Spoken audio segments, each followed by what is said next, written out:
জনাব আলাউদ্দিন আহমেদ চৌধুরী, আপনি একটি সম্পূরক প্রশ্ন করুন। ধন্যবাদ মাননীয় স্পিকার এবং ধন্যবাদ মাননীয় মন্ত্রী। মাননীয় স্পিকার, আপনি জানেন জননেত্রী শেখ হাসিনার নেতৃত্বে পরিচালিত বর্তমান সরকারের বিভিন্নমুখী প্রক্রিয়ার কারণে আজকে মৎস্য চাষে বাংলাদেশ পৃথিবীতে তৃতীয় স্থানে আছে। আমার এলাকায়ও সেই একই ধরনের মৎস্য চাষে একটা বিপ্লব সাধিত হয়েছে, কিন্তু দুর্ভাগ্যজনক হলেও একটা বিষয়, বছরের পর বছর আমরা ভুগছি। আমরা এখনো আতঙ্কিত, যে কোনো সময়ে পাহাড়ি ঢলে মৎস্য প্রকল্পগুলো ভেসে যেতে পারে প্রতি বছরের মতো। আজকে আপনিও এখানে আছেন, মাননীয় পানি সম্পদ মন্ত্রীও আছেন।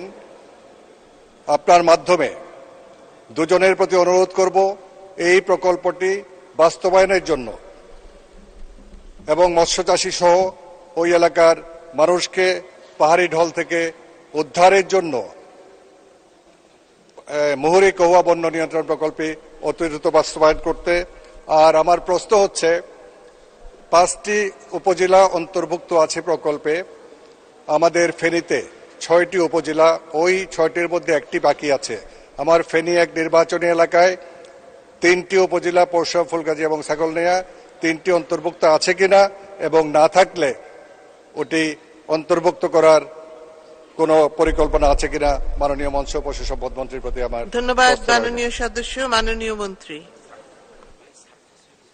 মাননীয় স্পিকার, আপনাকে ধন্যবাদ।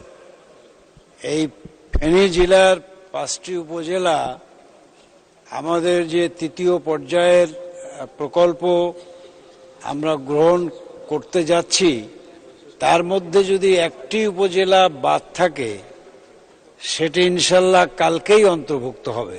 ধন্যবাদ মাননীয় স্পিকার। ধন্যবাদ মাননীয় মন্ত্রী।